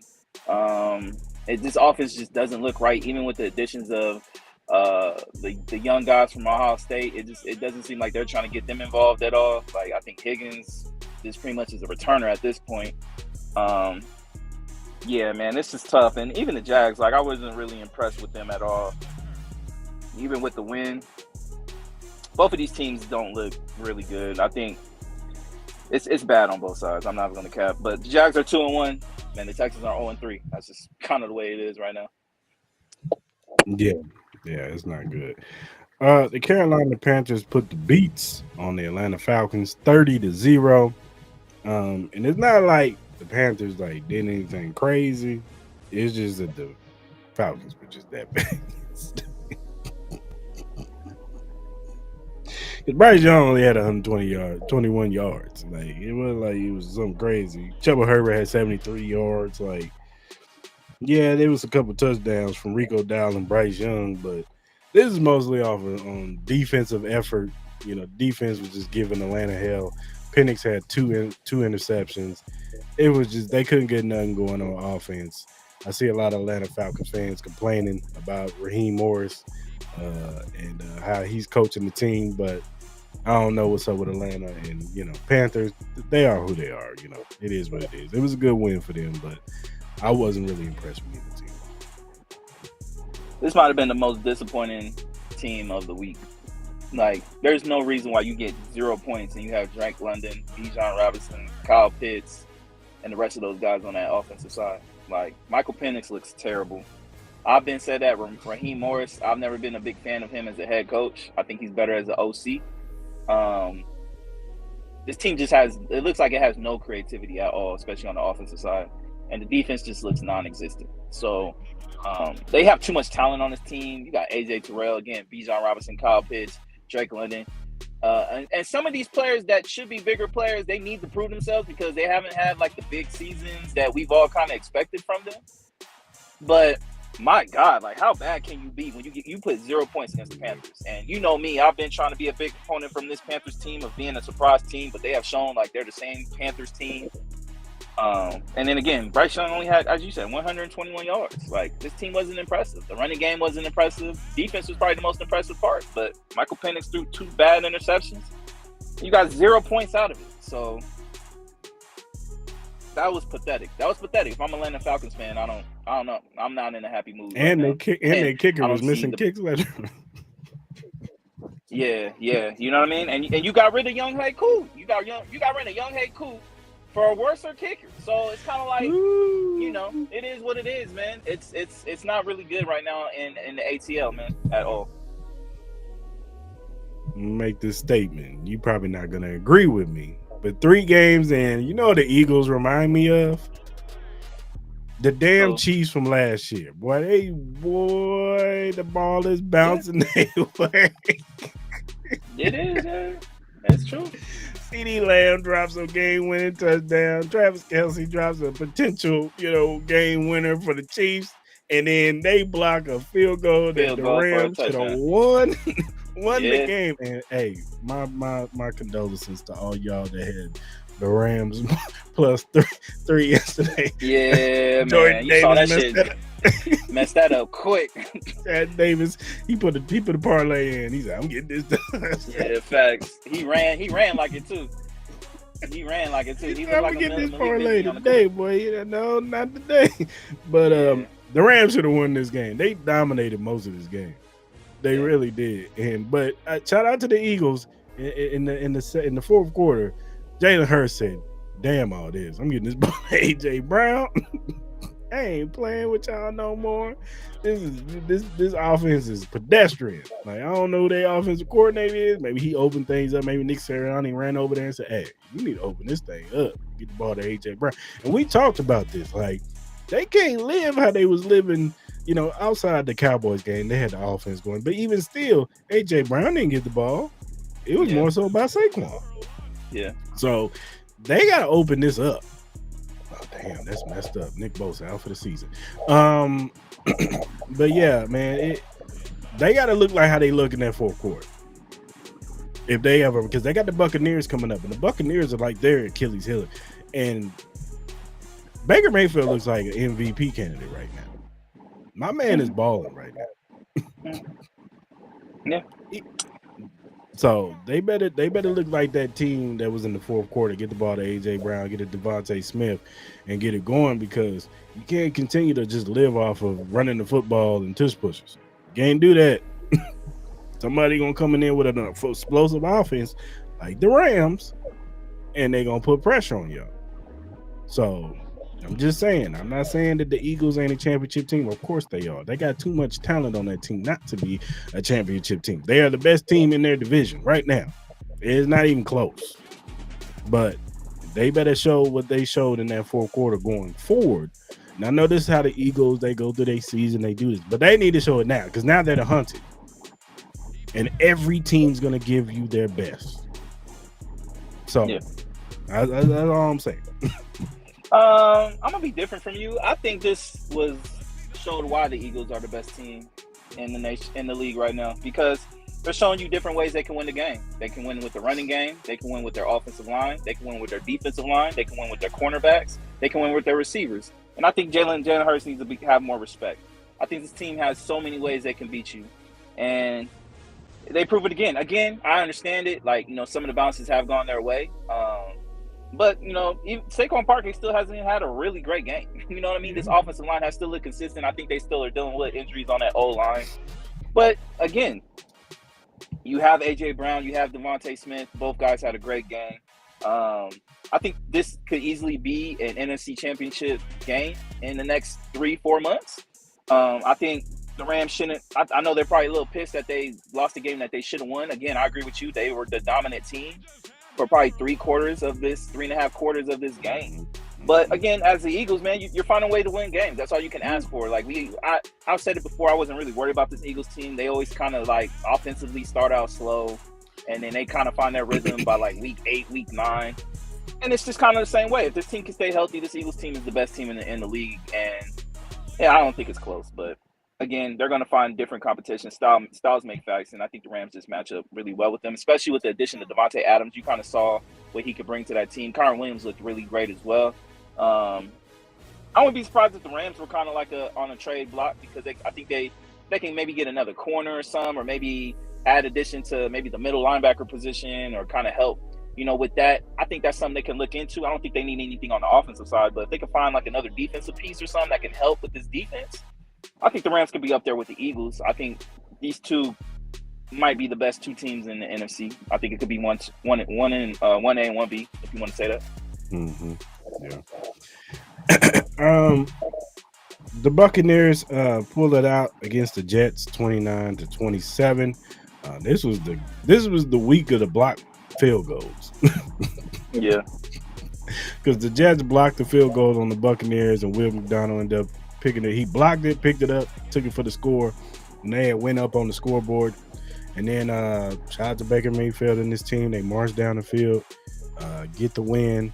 Emeka Egbuka, man, he might be rookie of the year this year. Like you said last week, he might be rookie of the year, dog. Because dude is a baller, man.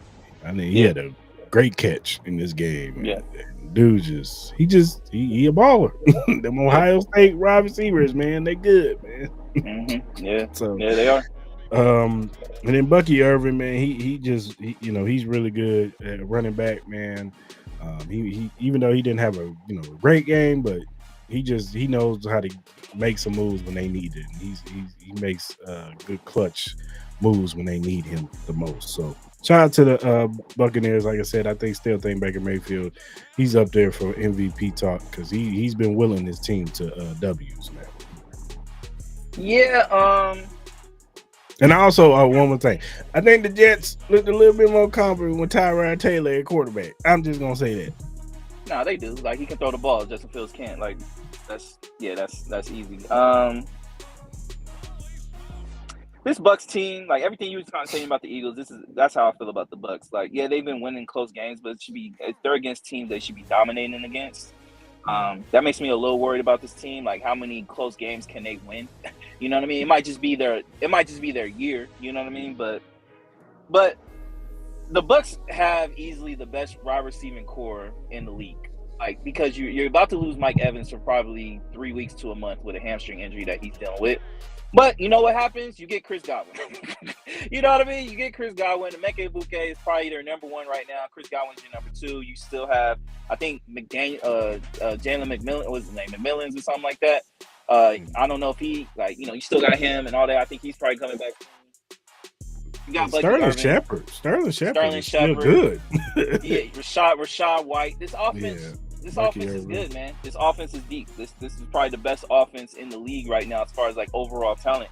But they're winning close games that shouldn't be close. Like, low key, like luckily Baker Mayfield has like ice in his veins. He's looking like the best clutch quarterback in the league right now as far as like with all these wins. But they should be dominating against the Jets. They should have dominated against the Falcons. And I forgot who they played last week. The Texans last week, same situation. So they're 3-0. That's all you can ask for. They're easily gonna win this division. They'll probably wrap this division up by week 12. The Washington Commanders beat Trail Raiders 41-24. Marcus Mariota, he had a solid game, 207 yards, a touchdown. Jeremy Nichols had 78 yards and a touchdown. Terry McLaurin had a solid game too. But what's going on with your Raiders, man? Another year where I'm already over the season by week 4. I'm over this shit. This team is terrible. This team is trash. Our cornerbacks are terrible. Our offensive line might be the worst offensive line in the last 10 years. They can't block nobody. They need to go ahead and fire Pete Carroll's son. I don't know why he's the offensive line coach. He needs to be gone. Geno Smith can't do nothing. Ryan Clark got to shut up because I don't want to hear nothing. Like, you're going to get my hell no today because Ryan Clark saying that Ashton Jeanty doesn't have no lateral quickness. He doesn't seem like he has it. Bro, not even prime Barry Sanders can get anything off of this O-line. And then when you actually block, Ashton Jeanty is very, very explosive and a powerful running back. Geno Smith, I'm not going to put too much blame on him. At the end of the day, like, he can barely throw the ball. Like, he has like less than 2 seconds to get the ball away because our O-line just has no clue what they're doing. It's better. We just can't do nothing. At the end of the day, I think our defense could play a lot better than what it did. But again, our offense can't do shit. So our defense is on the field more than it is not. So it doesn't really have time to, catch its breath. Like, it's a bunch of 0-3s, 3-and-outs. Like, our offensive line is terrible. Like, this team is not going to be good. We're going to lose to the Bears next week. At this point, by week 6, I'm gonna have my rants where I'll be like, yo, we need to start losing these games so we can get a top pick. And then by week 13, they're gonna start winning games that we shouldn't be winning, and then we're gonna end up being a 7th or 8th pick and can't get the player that I want. So this is looking like clockwork, like the last 4, 5, 7, 17 years that I have to deal with as a Raiders fan, and I'm over this shit. It has nothing to do with Pete Carroll, it has nothing to do with Tom Brady. But again, it's a cultural thing, man. They need to change that. And we went from, usually the Raiders have a decent O-line. We usually are one of the top 10 O-lines in the league. But now we look like we're the worst. This might be even worse than the Cincinnati Bengals O-line. That ass. This might be worse than a lot of the bad O-lines because this is terrible. Geno Smith ain't going to survive till week 8. Do you think that your O-line just need a little time to gel? No, our O-line is trash. Jackson Powers is terrible. The guy Alex Kappa that we got from the Bengals is ass. It's bad. It's bad. I'm sorry. It's bad. This team sucks. And he's truly watched my games knowing the result of the game. And then honestly, I could save some money because what's the point of even going to a game this year and watch that trash? It's no point. I'll watch it from my couch. I'll save me $400 to go watch a trash ass team. And hopefully we can get a high pick and actually get a quarterback and the O-line or whatever the hell we need to do to be better because this is terrible. The Cleveland Browns beat the Green Bay Packers 13-10. This game was about Cleveland's defense. They were giving Jordan Love the blues yesterday, and they had a blocked field goal yesterday that put them in field goal range to initially win this game. and they put the Green Bay Packers away 13-10. This offensive line just didn't look good, and rightfully so. You know, you got Myles Garrett, Mason Graham coming after them. Like they was giving Jordan Love issues all game. The running game couldn't get going. Josh Jacobs couldn't do nothing. Like, you know, as great as Green Bay's been looking the first 2 weeks or 3 weeks, or 2 weeks, but they went against a defense that could put pressure on Jordan Love, and when you put pressure on him, you pressurize him to make bad mistakes. You know what I'm saying? So, shout out to Cleveland. You know what I'm saying? They defense won them this game initially because Joe Flacco didn't do nothing. But Quinshawn Juggins, they might got something in him. 94 yards on the ground and a touchdown. Quinshawn Juggins might be the doctor order for Cleveland. So they just need a good quarterback. That's it. I think the Cleveland Browns are definitely competing to have the best defense in the league. They might have the best defense in the league. You also obviously have the best defensive player in the league with Myles Garrett. It's time to put in Dillon Gabriel. It's time to see what Shedeur Sanders can do. Joe Flacco is terrible. There's no rhythm to this offense. Even with Quinshawn Junkins looking like your number one running back, which is clear as day. Now you have that going. It's time to see what these young quarterbacks can do, because this defense can't hold out much longer with how much this got to be on the field. It's surprising that they're still able to hold on. And then with the Packers, like, look, this to me just proves that they need an elite receiver. They need an elite receiver. I know we like Matthew Golden and all that, but he's still a rookie. You can't really expect much from him. Even when you do get Jaden Reed back and Christian Watson back, they're not elite receivers. Romeo Doubs is not an elite receiver. You don't really have to game plan. The only game plan you need to do is stop Josh Jacobs and then kind of play your one-on-ones and not lose your one-on-one matchups.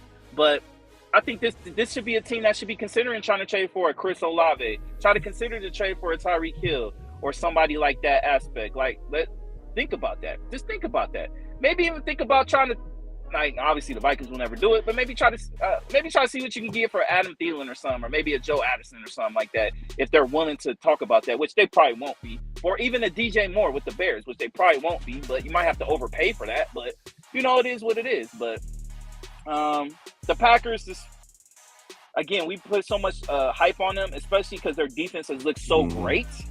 But we got to remind ourselves, this offense is, wide receiver wise, I think it's pedestrian, man. I've always kind of said that. I think they need an elite receiver to kind of get the full vamp of what this offense can be like to match up with that defense. Like, I'm sure they'll probably look great against the Cowboys, because that's just how piss poor the Cowboys defense is. But they don't have any elite outside play, and you can't expect that from Matthew Golden right now. He might turn into that later in the year, but right now, no, it's not. No, I hear you. The Chargers end up beating the Broncos 23-20. The Broncos was dominating early in this game, especially their defensive line. They was really getting into Justin Herbert and disrupting this offense. But it was just too many missed opportunities from Bo Nix, man. He missed Marvin Mims wide open for a touchdown. I think he missed him a couple times for a touchdown. The Broncos should have won this game, bro. They should have won this game. And they tricked it off in the fourth quarter. And shout out to Justin Herbert. He's having a good year. He really is. He's having a good year. But the Broncos should have won this game. But, hey, that's why you play full quarters, man. When it's mattered the most, you got an opportunity to win the game, you take the opportunities. And the Chargers did, man. They got into the fourth quarter. They got the ball back. They marched down. They kicked the field goal. And they're 3-0, and they're on top of the AFC West right now. So got to show love to them right now. So shout out to the Chargers, man. Yeah, man, you got to shout out to the Chargers. They're 3-0. They beat all AFC teams, AFC West teams. They beat the Chiefs, they beat the Raiders, and they beat the Broncos. So they got a great leg up against all of us at the end of the day. I think the only team that might have a chance to beat catch them is the Chiefs. But I'll talk about the Chiefs here in a little bit. But this Chargers team, look, man, it's just going their way at this point. You know what I mean? The Broncos, Bo Nix, he had a couple of occasional good throws, but again, he's overdoing stuff. Cortland Sutton looked really good, 6 receptions for 118 yards, 1 TD. Dobbins, he looked good too as well. So they have some pieces on this team, but hey, man, you got to tip your cap to the Chargers, man. They found a way to win, and this is the best that Justin Herbert has looked ever in the league. Yeah, Seattle put the beats on the Saints 44-14. This game was over. by the first quarter. Yeah. They should have just went on ahead and said, Saints, go home, man. Yeah. You don't want to be here, man. Poor Spencer Rattler. He tries, though. But it just was. And Sam Darnold, you know what I'm saying? He had a solid game, 218 yards, 2 touchdowns. It wasn't even their running game. You know, Jackson Smith and Jigba, he's looking like a superstar out here, man. My man's putting up numbers, you know what I'm saying? And Torrey Holton, he might be a steal in the draft. My man had a punt return and a touchdown reception. Like, the Seattle team's looking good. Their defense is really good, and they're formidable in that NFC West right now. Because, you know, you look at the 49ers, we'll talk about them in a minute, the 49ers and the Cardinals, and, you know, of course the Rams are on top two, but the Cardinals and the 49ers are kind of, and they struggle, you know, 49ers, they always struggle with injuries. We'll talk about that in a minute, but Seattle looks good, man. Looks good. No, I agree with you. Seattle looks really good. Sam Darnold looks really good. Jackson Smith and Jigba, he's the truth. This Saints team needs to start trading these players. I don't know what we're waiting for. This team is terrible. Give us Alvin Kamara. It is what it is. Tank for the number 1 pick. That's what they should be on. Give us Alvin Kamara. That's what we need. Oh, you keep Tyreek Hill. We need a running back. Yeah. No, I feel you. San Francisco 49ers beat the Cardinals 16-15. This game was terrible. It was horrible to watch on offense. I don't know what Kyler Murray and them be doing, man. Now, Marvin Harrison Jr., you got to catch that pass, player. That was right there. You can't be looking and catch the ball, dog. You got to look it in. You know what I'm saying? Because they might have went for a touchdown. I don't think nobody was around him when he caught that, if he had caught that ball. So, you got to catch that pass. But it's just like, and prayers to James Conner. He looks like he's going to be out for the season. I think it was an ankle injury, probably a broken ankle or something like that. It was a nasty injury. Shout out to James Conner, man. But I don't know what you do with the Cardinals offense. Defensively, they look like they've made improvements. And Jonathan Gannon, he's a good defensive mind. But offensively, it's just like Kyler Murray, run around until you find somebody open. That's what his offense looks like. It's just like run around and just throw it. And it's like, that ain't going to get it done, man. Y'all got to have some type of rhythm, some type of flow. What is y'all identity on offense? Like, y'all don't have no identity, none whatsoever. So, and then the 49ers, I know they treading water with Mac Jones. Their defense is still good, but offensively, they just treading water right now because they don't have Ricky Purcell, he made some big catches. CMC, he has flashes of looking like CMC, but no Kittle, no Ayuk. And then you look, Nick Bosa's out for the season now over an ACL tear. So I don't know what they do. I don't know what they do for the 49ers. That's a big blow for them because he's their best defensive player right now. So yeah, I don't know what the 49ers do from here.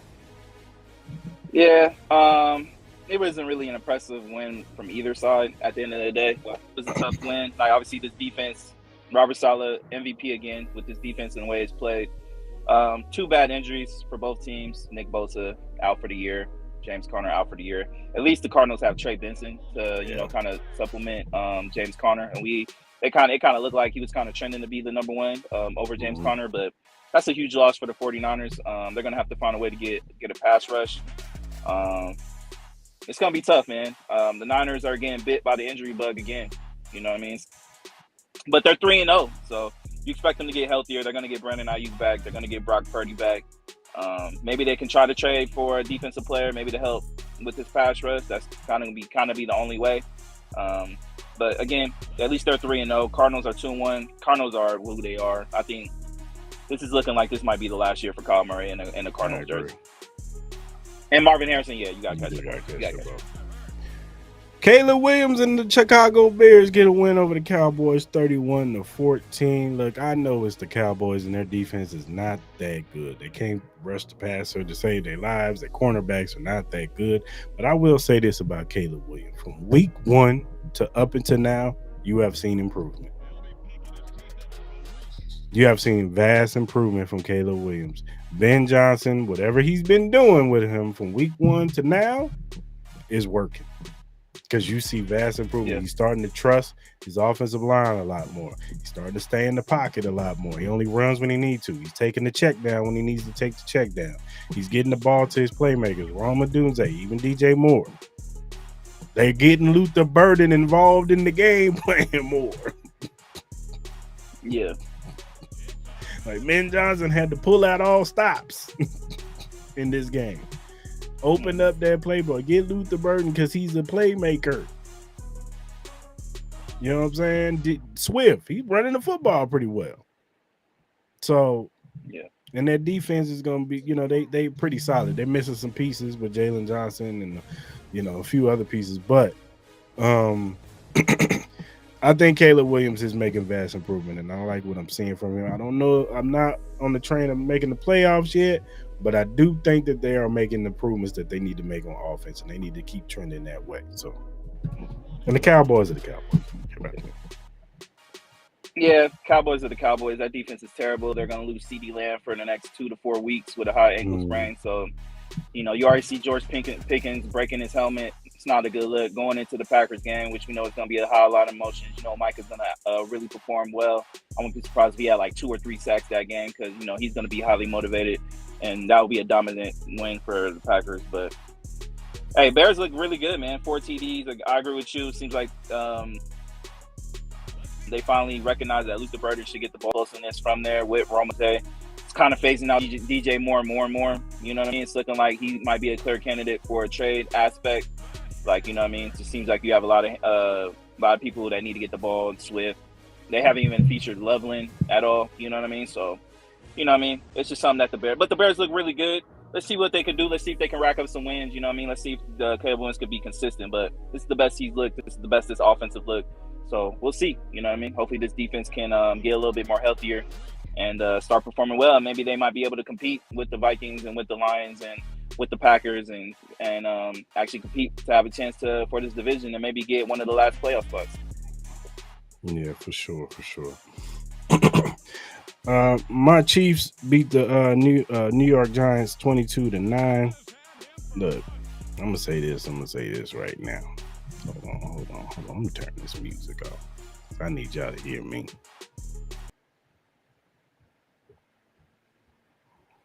Look, I ain't got no complaints about the defense outside of some Cam Scatterboo runs. I think all you could ask for from a defense. They played well. They held Malik Neighbors to 1 catch, 2 catches. Nobody really got nothing. Rondell Robinson didn't do none of their receivers did anything. And like I said, outside of Cam Scatterboo, which I think the Giants probably should have tried to just ran Cam Scatterboo more, and maybe they would have had a little bit better chance. But that was the worst football I've ever seen from the Kansas City Chiefs in the first and a half. That was terrible. Like from play calling to just everything. You got Isaiah Pacheco running the wrong way, looking for a screen pass. My man Mahomes missing people. You got Andy Reid calling a tight end screen with Travis Kelce. I said, what you doing, Andy? Yeah. Not with Travis. You run that with Noah Gray or somebody. Maybe they got a little bit more juice in them. Yeah. But, and then Jawan Taylor, man, you was getting your ass kicked by Brian Burns. Brian Burns, he was just throwing you. Ugh, get out of my way. My man Mahomes had to do the dance like several times just to get out the pocket and throw the football down the field. And finally, in the second half, I don't know what happened in the locker room. I don't know if Andy said, you know what I'm saying, we doing 2-a-days. I don't know. Finally, they came out the half and looked competent. They ran the football solidly with Isaiah Pacheco and Kareem Hunt. Just run forward. I don't care if you guys just get 3 yards and just cut them 3 yards a carry. I don't care. Just run forward. I'm tired of this side-to-side shit that they do. Yeah. And get my man Brashard Smith some more carries, man. You saw when they were running him in motion, that shit was working. Because the defense was like, that nigga fast. I got to go after him. And then Isaiah Pacheco would have a whole lane right up the middle. And then once they gave him the ball, you saw the kid had a little wiggle. He got a first down. Like, get the man the ball more. We need speed. We need some juice in the backfield because Giants are just a bad team. Let's just call it for what it is. Russell Wilson is cooked. It's over. My man tried to throw them moon balls, and Spag said, not on my watch. He said, not on my watch. We not doing that on them. We ain't the Cowboys. We ain't just going to let you get that shit off. But I don't want to hear nothing about the Chiefs being Super Bowl champions right now. Right now, we treading waters until Rashee Rice and Xavier Worthy come back. I do like what I'm seeing for Tyquan Thornton. I think he's going to emerge as our number 3, which he needs to be. Because right now, he's our best receiver. Right now, he is our best receiver. He is. So, like I said, it was one of the worst halves of football I've ever watched from the Kansas City Chiefs with Patrick Mahomes. And we've had some bad halves, but that was terrible. That was bad. I tweeted it out. We are a bad football team. And it was not good. Defensively, we've made improvements. Offensively, I don't know. Andy Reid got to put his ego aside and stop trying to run the same scheme that you would run with Rashee Rice and Xavier Worthy. They're not out there. There's a reason why you got a pecking order. Number 1 wide receiver, number 2 wide receiver, number 3 wide receiver. You can't run. If Jamar Chase and T. Higgins get hurt, you can't run the same scheme. You just can't. You can't expect your 3 and 4 and 5 to run the same shit that Rashee Rice and them run. You just can't. And he got to put his ego aside and just adjust to the players around him. Oh, I ain't got him. I gotta work their strengths. So I don't know. Maybe in the second half that Andy finally did that, but we got to get it together on offense. Because that was bad. I'm sorry. That was bad. Yeah, we won, but that was bad.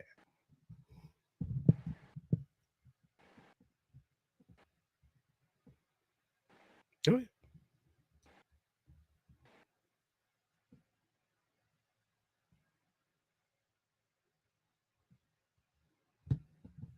You freeze up?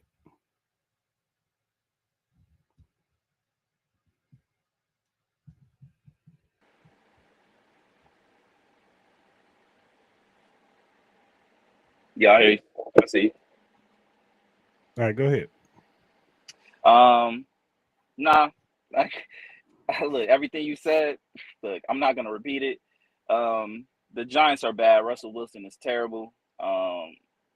Again, this goes back to a conversation of you need to find a way to find a way to get Malik Neighbors the ball, whether it's reverse, whether it's screen pass, something. Like Russell Wilson just kept throwing these dumbass Hail Mary passes that were underthrown, that were easily picks.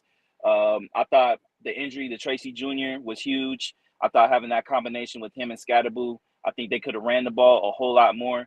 Unfortunately, he had a shoulder injury. I don't know how extensive that shoulder injury is, so we'll see. I think I think he's going to get MRI dislocation, so he'll probably be out at least for the next couple of weeks. Kind of probably the same situation Xavier Worthy's kind of going in. Hopefully he doesn't need surgery or anything like that. Hopefully it's something he can just rest and recover and he'll be okay. Right. But I was truly impressed by the D line of the New York Giants. They were pressuring Patrick Mahomes. A little scary situation with Brian Burns, but he was able to bounce back. I just think his knee buckled. You know, he might have like a little bone bruise or something like that, but I think he'll be fine. I just think the Chiefs are not an impressive team. Even when you do get Xavier Worthy and Rashee Rice, I think it would benefit this team, but you still don't have a running game. Pacheco's terrible. Kareem Hunt, he only can give you so much. You know what I mean? I think I agree with you. They need to look at upgrading the running back position. Until they do that, I can't take this team serious at all. Travis Kelce, like, he's not the explosive player that he once was. Even when you do get Rashee Rice back, he's been out for so long. He needs to find that rhythm again. Xavier Worthy, he's one knock from getting injured again. He is a frail receiver. I think he is a good receiver, but the injury concerns are there for him. So it's just not a good look for the Chiefs right now. A win's a win, though. They needed this desperately because they're facing the Ravens next week. So yeah, but shout out to Spags though. Yeah. Shout out to Spags. All right, man. I didn't put it on the docket, but who's your most impressive team and who's your most disappointing team? I would say the most disappointing team had to be the Atlanta Falcons. Not scoring. That shit was a pathetic performance, man. There's just nothing I could say about that. As far as the most impressive, I'm gonna have to say I'm gonna go with the Bears, man. I know how bad the Cowboys are, but to see Caleb Williams perform like that, I think that's a great showing. And it could quiet some noise. Like we all know he's very talented, but it seems like he's starting to understand his offense. And I'm gonna say them. I think that unit was very impressive. Even though you could probably easily say like the Vikings or the Seahawks as well. Yeah, for sure. My most impressive, I'm gonna go with the Chargers. They pulled it out when they was looking grim for them. They probably should have lost that game, but they pulled it out in the fourth quarter and they made the plays they needed to make. So I'm gonna go with the Chargers, man. Yeah. My most depressing team, I'm with you with Atlanta. I guess. I guess the Texans. Yeah. I guess the Texans. It was a depressing because it just, I just want to see this offense look better. Yeah. You're wasting this defense, man. This Yeah. defense is probably top 5, maybe top 3. It's a really good defense. They got on every level. So, and to put out that offensive effort against Jacksonville, which, yeah, Jacksonville's defense is improved, but let's not act like Jacksonville defense is a juggernaut here. And to put up 10 points against that defense, it's like, all right, yo. even Jake Browning put up some points on this defense. So I'm just saying. Yeah, I think they're the most disappointing team. All right, y'all, we got a special announcement. So our 200 episode is coming up. I know Wednesday we usually do our show. We're probably just gonna do something real quick, like some quick stuff on Wednesday. We might even just do a recording and not even just really do a show. We'll just do a recording. Yeah, probably just do our picks and call it a day. Load it up. But next Monday is our 200 episode celebration. We're gonna have special guests on. Shout out to my boy D-Mac. He's coming on the show. Shout out to Trey and Maestro at the Barbershop Talk. They should be coming on the show. Hopefully I can get Show and Ebony on the show too. So we'll have a full slate of special guests coming on the show. Maybe try to get a couple more people, but it's gonna be a full slate. We'll give you all the great topics that we talk about with just a little bit more people's opinions on there, man. So it should be a good, great show that we're going to give to y'all. And appreciation for all y'all rocking with us up to 200 episodes, man. It's been a long ride, but, man, we got here. For sure. All right, man. Who gets your flowers of the week? All right, man. I'm going to keep it real quick because my phone is dying. I don't want to lose y'all. So if I do, that's what it is. Flowers, I'm going to go with Asia Wilson. Got to give it to her. Four-time MVP, well-deserved, the GOAT. I'm going to give it also to the people boycotting ABC and Disney. Everybody knows the situation with that. I think they lost about 3.7, maybe 4 billion off of people voicing their just concerns over the freedom of speech with Jimmy Kimmel getting canceled. So shout out to everybody who is a part of that movement. I think that's something that we need to do. And then last but not least, I got to give it to Chris Brown, man. I went to the show on Saturday. My man was amazing. I think he's one of the GOATs as far as like music, 20 plus years of giving us consistent music. Whoever does his cardio program, salute to you. Like my man was singing and dancing for 3 hours nonstop and it didn't look like he was out of breath, man. So shout out to Chris Breezy. Amazing. And man, shout out to y'all. For sure. I'm with you. My flowers go to Asia Wilson, 4-time MVP. And that's nothing. You can't say enough about that, man. She did. It was well deserved. So she gets my flowers. For sure.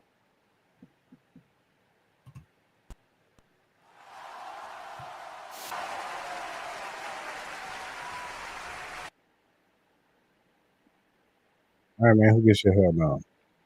Hell no. I said it earlier. Ryan Clark on Ashton Genty saying that he doesn't have any explosiveness, no lateral movement, no nothing. Doesn't look like he pops.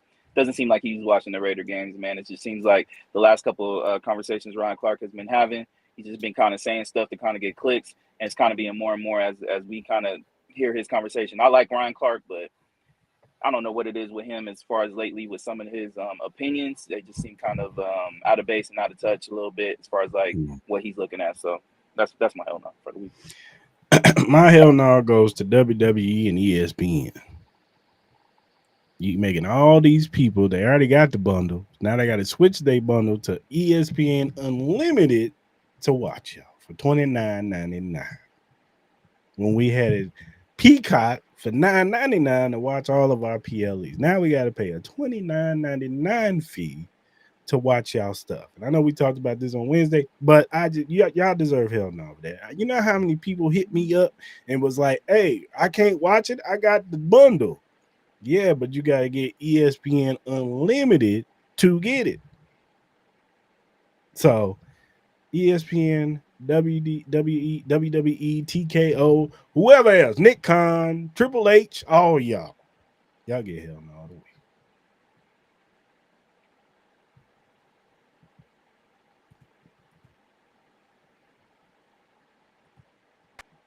Oh my God, bro. Oh, hell no, man. What the fuck, man? Get your ass on, boy. You get your goddamn ugly ass.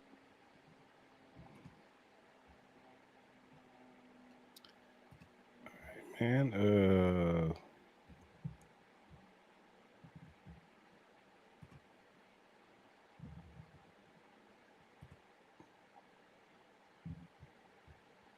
Let's see.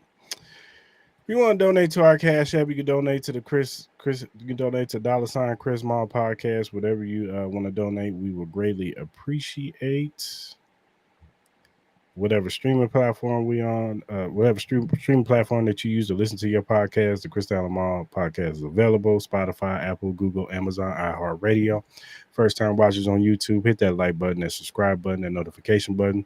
So when we go live at 10 a.m. On Mondays, 10 a.m. Pacific Standard Time, and Wednesdays, 9-ish p.m. Pacific Standard Time, you can jump in the lives. You can talk about these topics with us. We want to hear from you.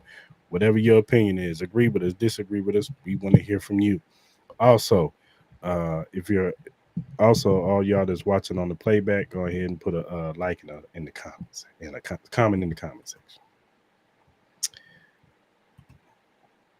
Whatever social media platform you use, whether it be X, Instagram, TikTok, Threads, Twitch, Kick, Facebook, wherever you use, we're available at Cris Style Mal. Follow us, we'll follow you back. We're just some regular guys who like to talk sports, music, movies, and all kinds of various other things. Also, if you have critiques or feedback, or if you have a question or topic that you want us to bring up and we like said topic or question, we will bring it up. We will shout you out because we want to show love to those who show love to us. So go ahead and hit us up via DM, emails, or our mention. All right, good people. Until really Monday. But we'll have our, like I said, we'll have our picks and stuff on Wednesday. But until next Monday for our 200 episode, I hope you guys have a good rest of your week. Be safe out there. Be cool. And until then, we out. Peace out, y'all.